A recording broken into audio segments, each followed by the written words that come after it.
Hey, everybody. Really interesting, exciting topic on how AI is changing course creation with an innovator in this space. Ro, how are you?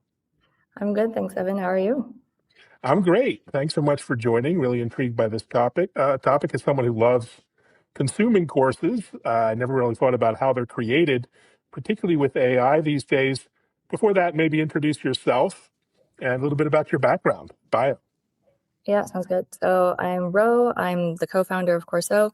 I have a background in product design, been doing that for about Mm, 9 years or so.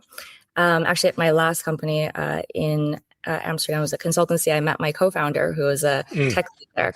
And we've been building Corso for about 2.5 years. And last year in November, we joined Learn Upon here in Dublin, which they're a learning management system, which does, the delivery portion of the learning experience for students.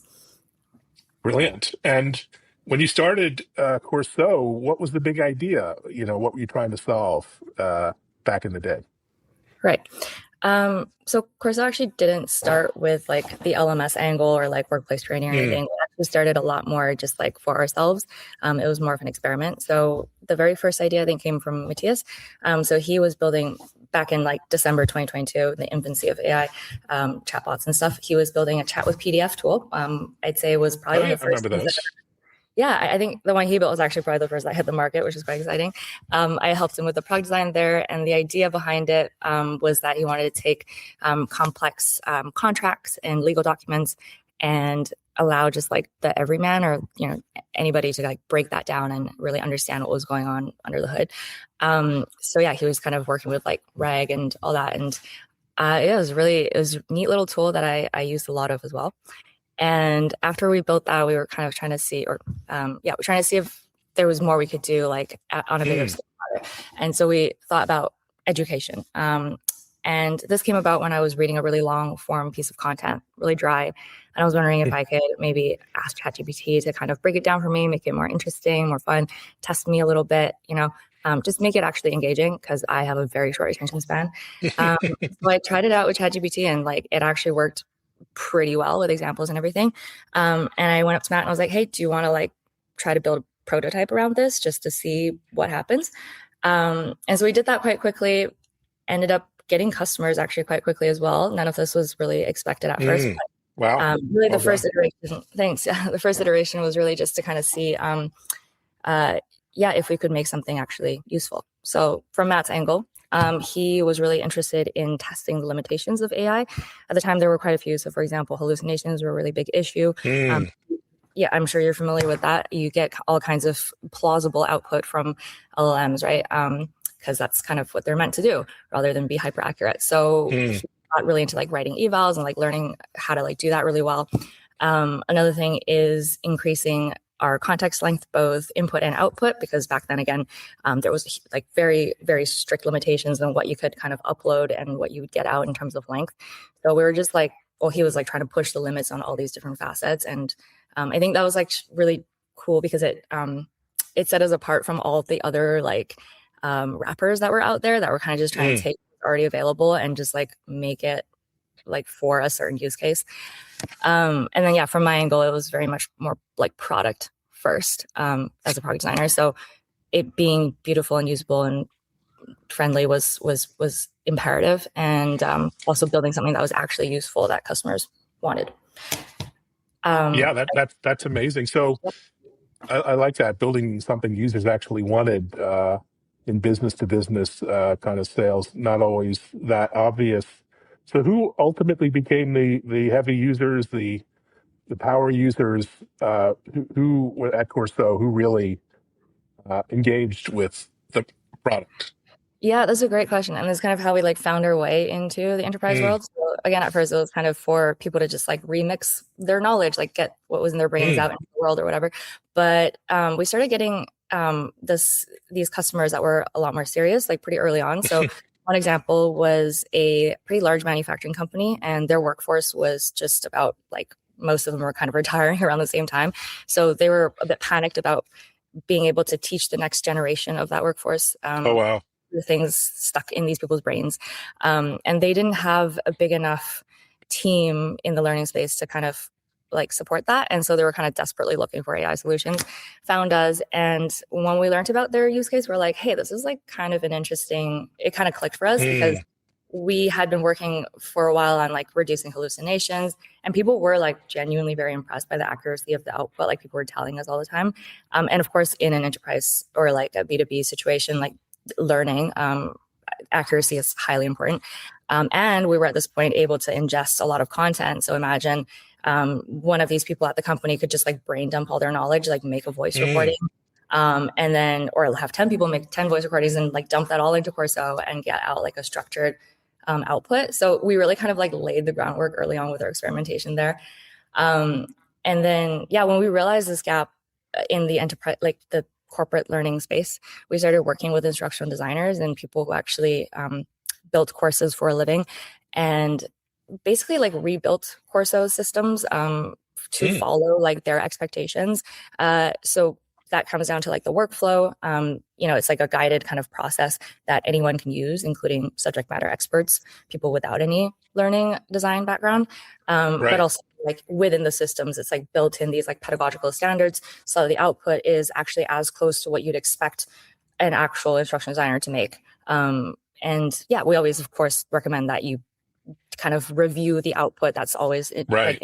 but yeah, we got to a pretty good place doing that. So we're like, hey, there's a real business here, and instructors can do other things that are more strategic, and it's insane cost savings for companies who are spending upwards like 10 months and like tens of thousands of dollars creating every single course. And then by the time it was out, it was like too late and, like not relevant anymore, or like, updates took forever.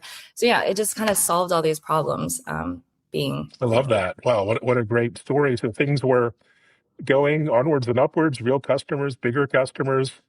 And what was the idea behind joining Learn-Upon? When did that opportunity make itself yes. obvious? Um, yeah, so this was kind of at another transition phase when we are realizing, okay, so courses, sure, but like, is it something we believed in the sense that, okay, yeah, of course, if you're going to do like a compliance training, it needs to be like a structured course and you need to get like a stamp of approval. But for a lot of like real learning, it doesn't happen within these like, linear course outputs, right? That people were investing a lot of time producing. Mm. So we were thinking what other formats there were. We were thinking like microlearning, but also just like deep search, like searching within your knowledge bases. Because a lot of time Mm. learning is just like on the fly, like you need to know something right away, but also you can still like structure it a little bit to be to help you like memorize things or like use Mm. spaced repetition to help people and so on. So anyway, we had all these ideas on how we could kind of revamp workplace learning, but the thing that we were missing was the delivery component, which Mm. LMSs do best. So LMSs understand what your customers what your learners, who they are, what their roles are, what your skills gaps are at the company. If you're a really good LMS like Learn-Upon is, like, I mean, you would know like what the company's objectives are and things like that. So, and then the delivery component of everyone actually getting access to the knowledge that is created. So we wanted to, like, our third kind of, I guess, I wouldn't call it pivot, but I guess like new angle would be to work closely with learning management systems, become kind of like a partner or like a plugin or something where Mm. we enable the on the fly, on demand training, where it's identified by a LMS. So we started looking for partners like this, and we went to this conference. Actually, the first person or the first like group that we spoke to that was an LMS, very large. They actually were like, "Hey, we just want to. Can we just buy you?" And we're like, "Oh, never considered that. Let's try it." So a few months later, we started talking, and then it was funny because we were like close to signing this exclusivity agreement. Um, and like right then, Sean, a product manager from Learn-Upon, found us somehow and had a conversation with us. And then we just thought it was going to be like a partnership discussion.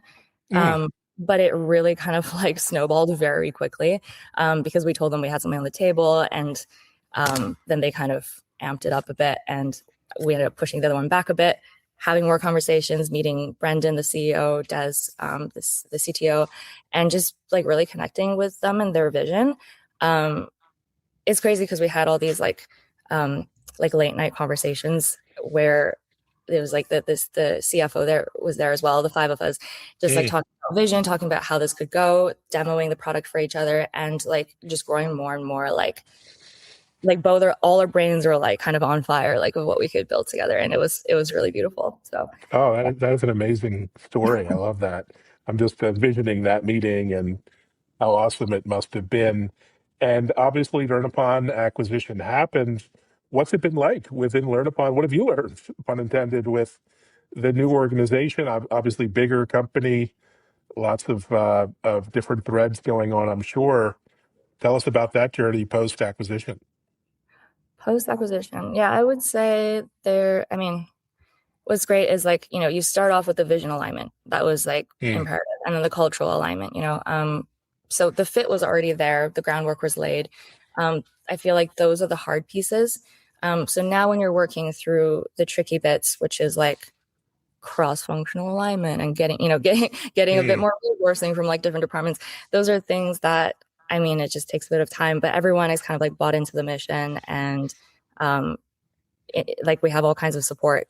So we were actually at like a bottlenecks state when we got acquired, because we were starting to speak to really large companies that had like so many security questionnaires and right, security right. plans and things like that.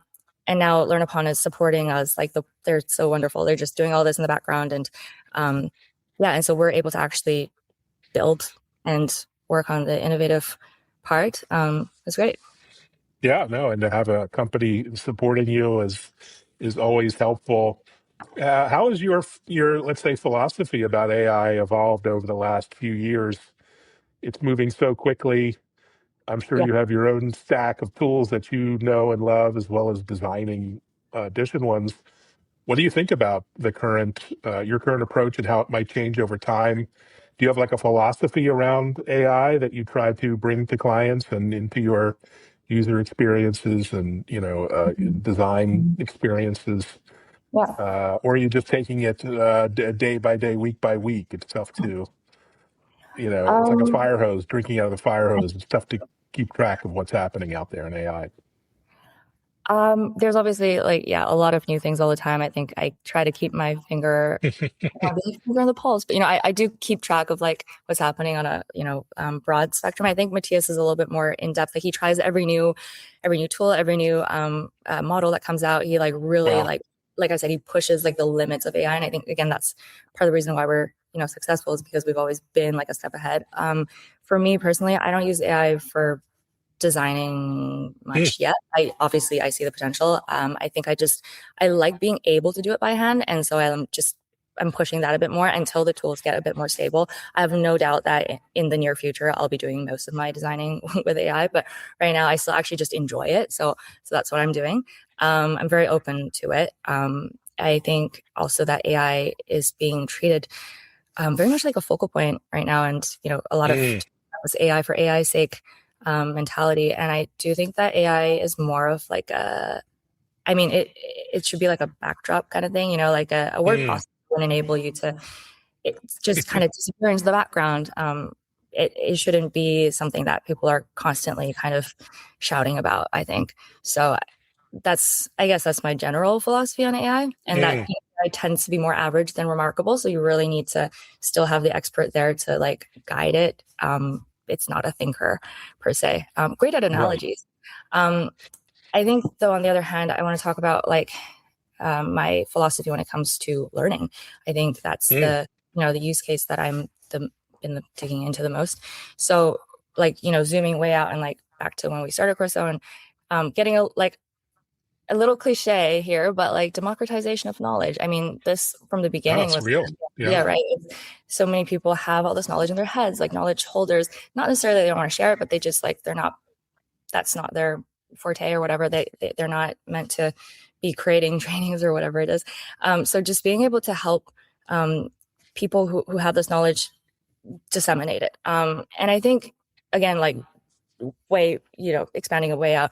If we think about like elites within academia and how knowledge divides contribute to like class and wealth divide as well, and how Mm, the knowledge mm, that you're getting is based on like how good of a school you go to, or if you can go to school, things like that. So definitely dissemination of knowledge. And I think if you zoom into like the workspace context, the learning context that I'm currently in, obviously taking those expert insights and turning them into learnable skills, very very great use case for AI, because you don't have to come up with anything new, which AI is not. I don't love AI for. It's just kind of like rejigging things, right, and remixing. Yeah, and then I think personalization, of course, is big topic, but basically, I've always thought interest-based learning and curiosity-based learning is how we typically mm, learn.